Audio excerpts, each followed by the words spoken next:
Here are the two biggest costs landlords aren't paying attention to and how to stop them. The first one is that every vacancy costs you money. And then the second one is that every bad tenant you put into that unit is going to cost you even more. And this is what I mean. For every month that your unit is vacant, it means that you're losing money because you're not getting that rent. But it also goes into these other costs, things like marketing, things like paying for brokers when they actually bring the client, and all those silent costs of actually keeping the unit, cleaning it and maintaining it for that time while you wait to get another client.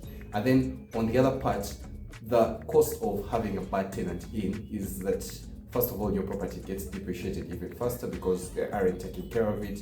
Maybe they're not paying rent as well, so your cash flows are going to take a hit. And then bad tenants just literally stress you. They are going to be a cost on your mental health and your peace of mind. And here is how to avoid both.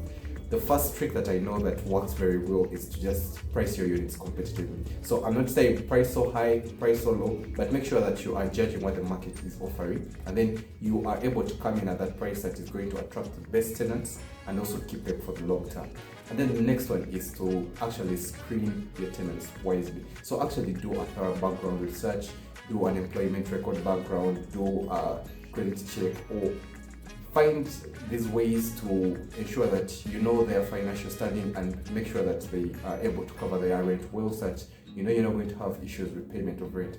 A good rule of thumb for the rent part is that their income should at least be 3 times what their rent is, or their rent should be 1/3 of what their income is. So if their rent is 1 million, they should be at least earning 3 million as a household. Okay, so that's just a good rule of thumb.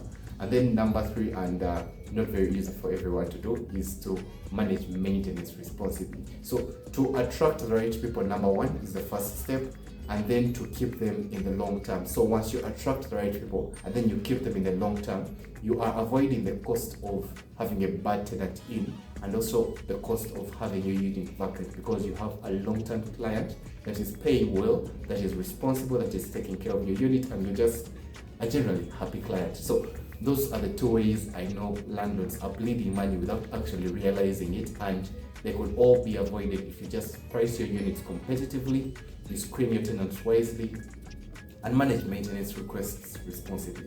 Alright, just let us know what your retention strategy is. Otherwise, that's been our Thralty Insights tip for today. Have a nice one.